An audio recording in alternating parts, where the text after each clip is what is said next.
Hello, welcome to another Friday art video. We're taking a look at, or focusing specifically on the artwork for Magic the Gathering cards.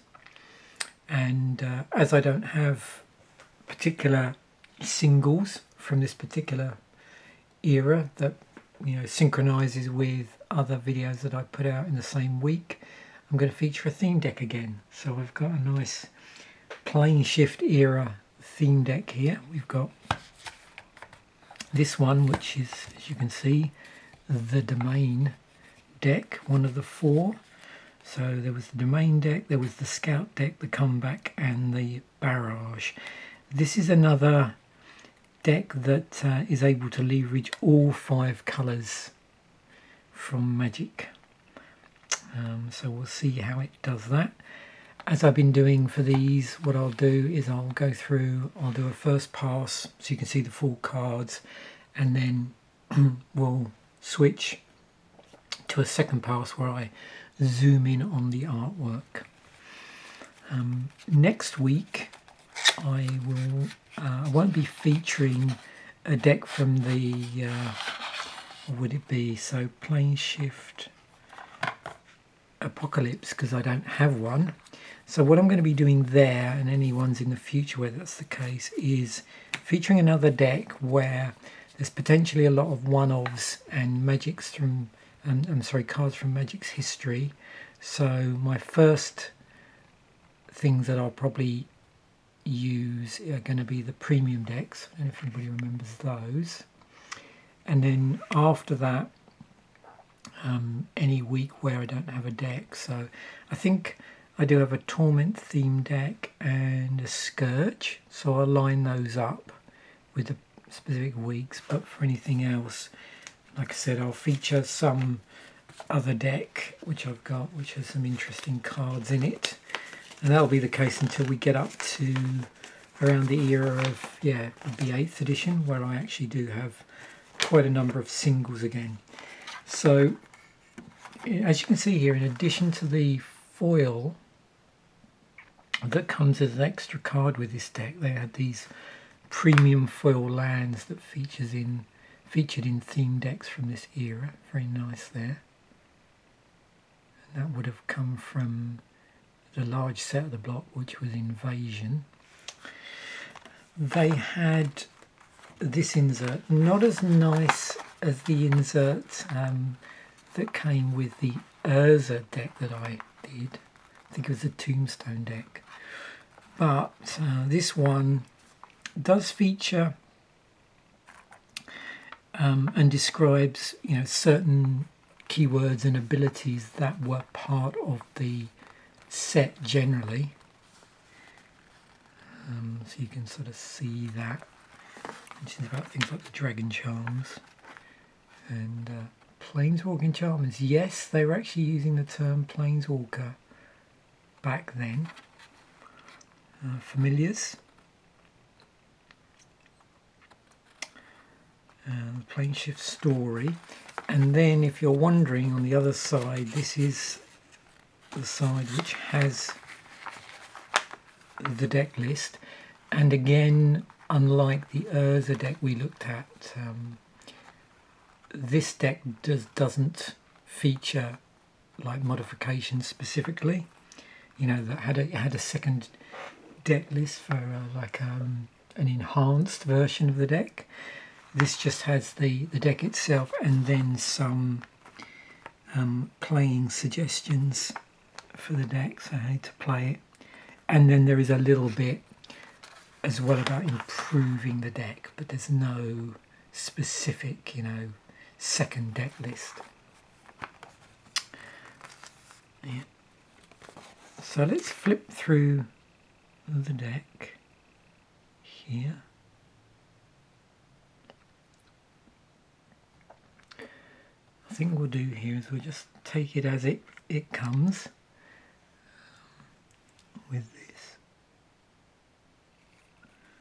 So we've got a couple of terminal moraines. Maybe I'll get that in a little bit closer perhaps. There we go. And forests.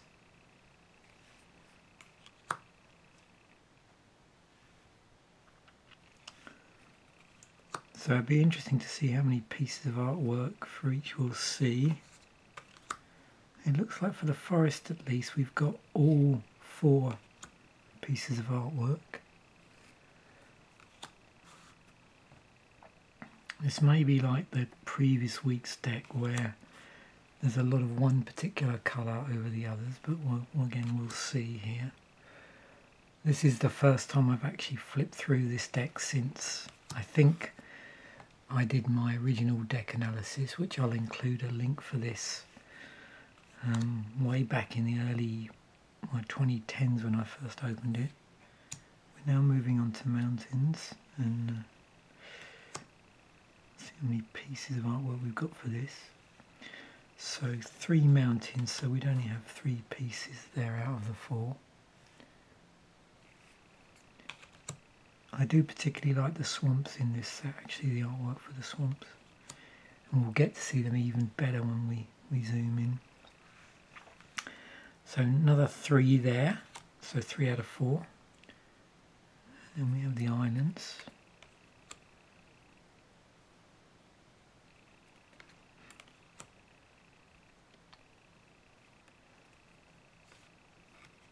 So yeah, 3 out of 4. And then the plains.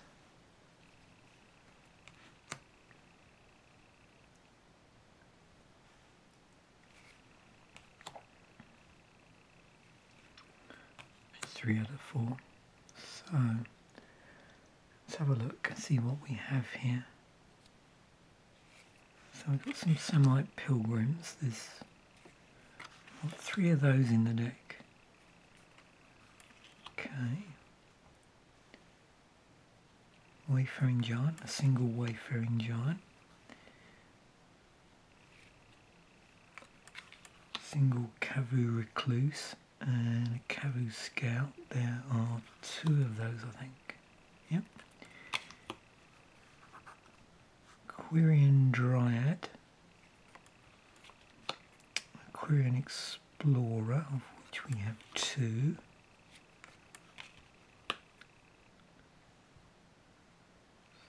Couple of Quirion trailblazers.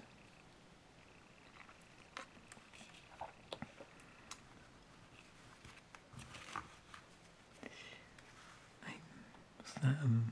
Magnigoth tree folk there. Now, the observant of you may notice that a number of cards that we've looked at very much scale on the amount of each basic land type, or however many of each basic land types you play. So for each basic land type among lands you control, things scale. And so really that's the the key feature, I suppose, of the deck, and why it's playing all 5 colours. So you can see here we've got Stratodon, which costs less to play for each basic land. And we'll move on to Strength and Unity, which is an enchantment. And again, you can see some scaling here based on the basic land types. A Confound. Got Worldly Council. You can see here caring about basic land types among lands you control. There's 2 of those. Allied Strategies.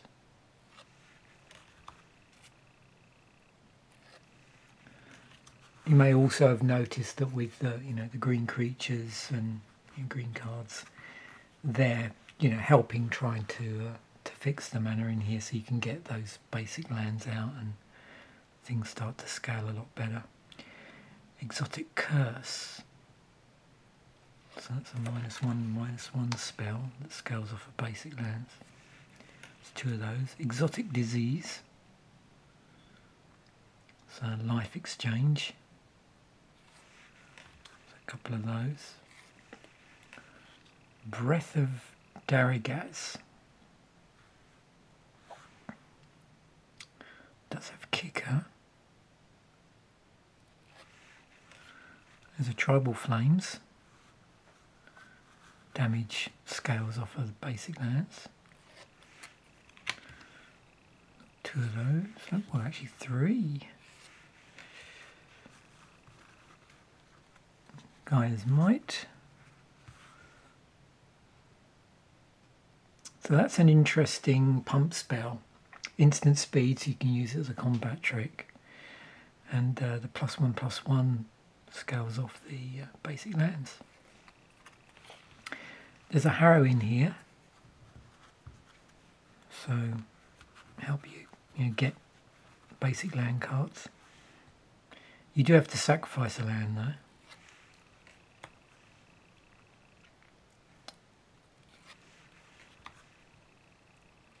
You can see there's 3 copies of that. We've got a Primal Growth in here as well. The kicker cost is actually sacrifice a creature. And you'll see the card here is useful for getting hold of those basic lands. There's a Wandering Stream, so scaling life gain. Ordered Migration. Tokens that scale off your basic land types. There's a Charm, which was a cycle from Planeshift.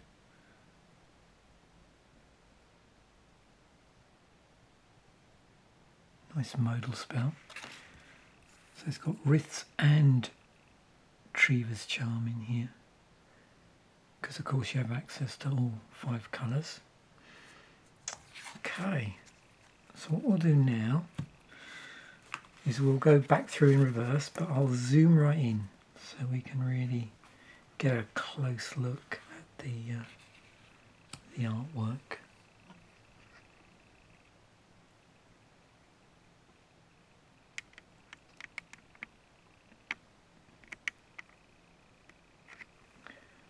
Okay, I'll try and get these as straight as possible. And I'll only show a single copy of these where there's multiples.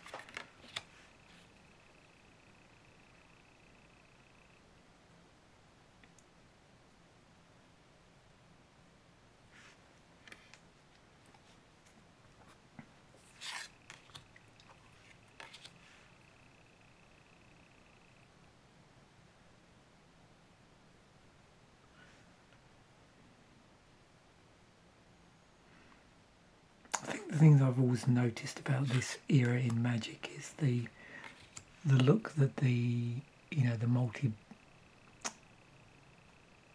multi-coloured cards had in terms of their borders.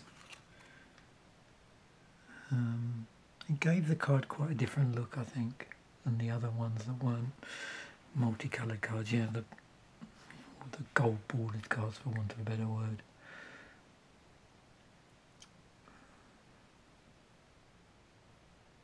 That's really nice artwork, actually.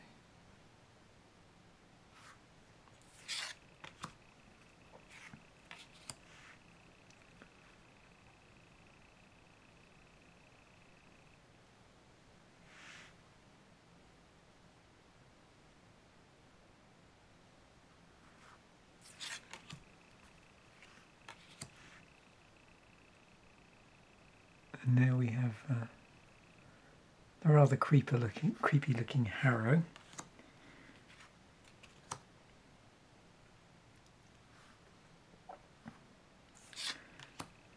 But again, the nice thing with zooming in as well is we get to see a lot more detail than you might notice with cards like Gaia's Might.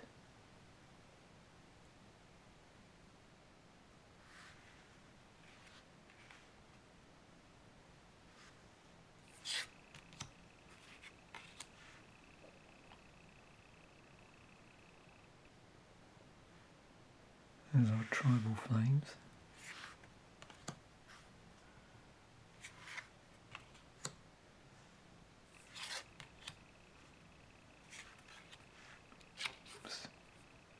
Another namesake card here, Breath of Darigas.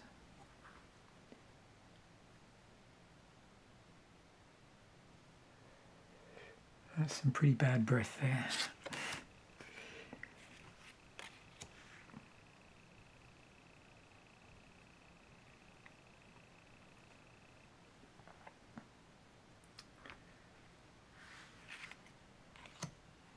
There's our exotic disease.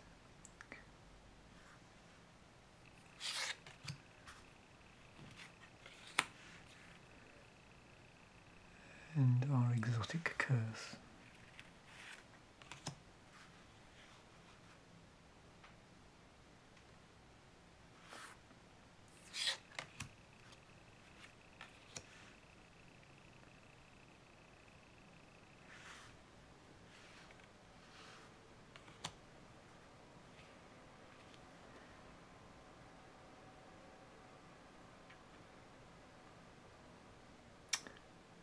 Yeah, there was definitely something very interesting about the borders in this period in Magic.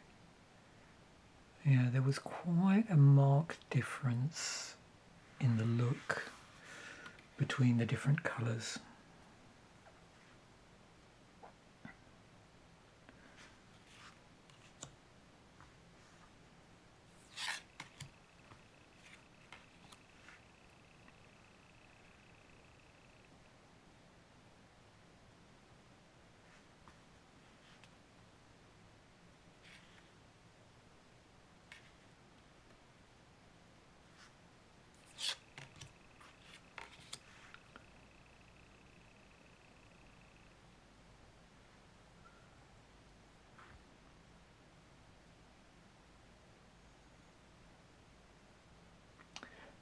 I'm so glad I was actually able to track down these theme decks at the time. You know, of course, nowadays I suppose it's possible to create these individually by just buying the cards, and you probably get them a lot cheaper than if you try and buy the actual deck. But it was very nice getting these at the time when they were still reasonable back in the early 2010s, to have, you know, for them to come still sealed, basically.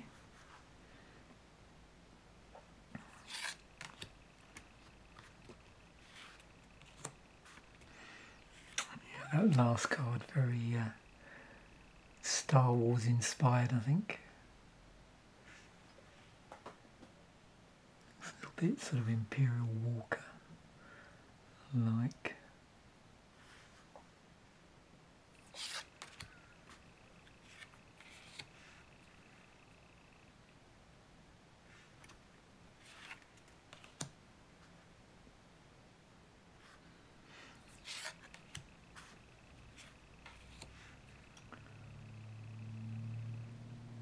You also may notice that there's, you know, several elves in here as well.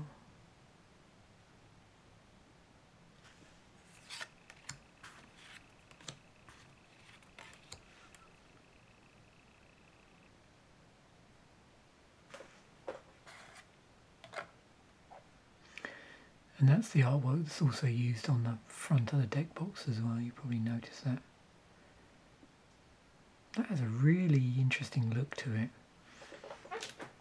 in terms of that, you know, those vines, I suppose, that are turned into a whip.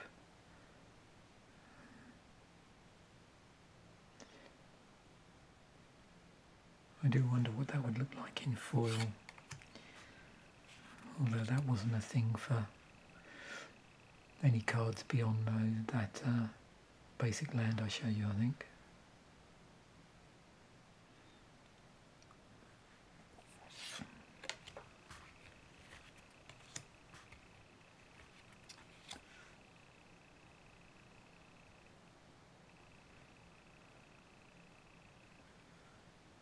Yeah, I think we can agree probably quite unusual artwork on quite a number of these cards. Many of these things that you would never see again in terms of their style.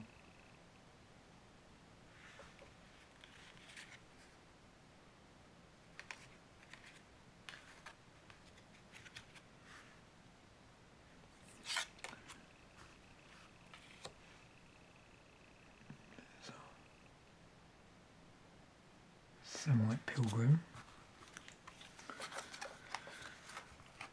And there were several groups of cards in here where there were 3 ofs, but that was the most amount of copies in the deck, you know, excluding the basic land. This deck, there's nothing in there that went to 4 ofs. This Samite Pilgrim, there's 3 ofs in this deck. So let's look now at our planes first, and we'll go through our basic lands. And again, I'll try not to duplicate anything here. I suppose it's only really the forest that would happen, because everything else we've just got 3 out of the 4.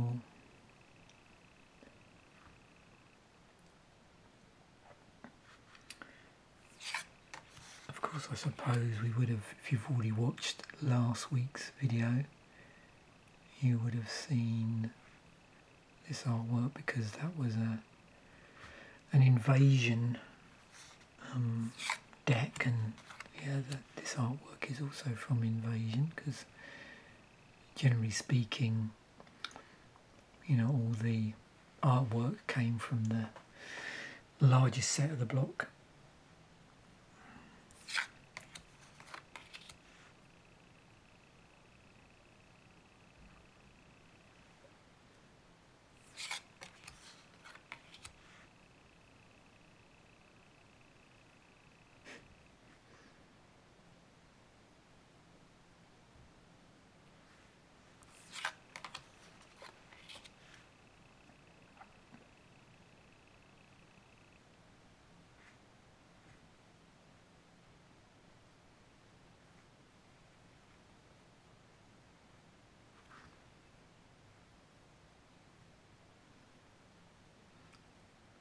I do like that swamp artwork. In fact, I think, you know, this set does contain some of my favourite swamp artwork, actually.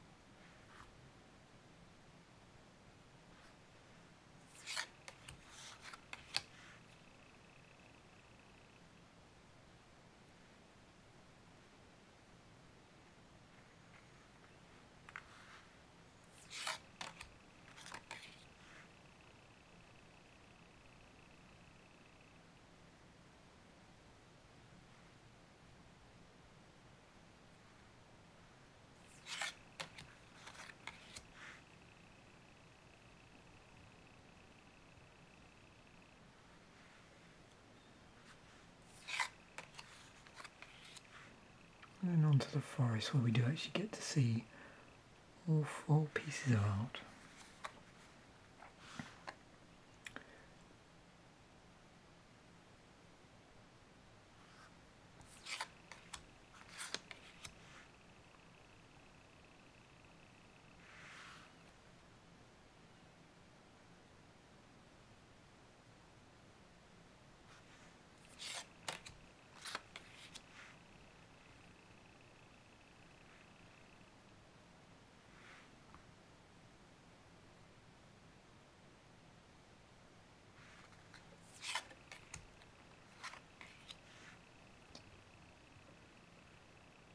And then the final artwork. It's again one of my favourites, I think. At least for forest artwork, anyway.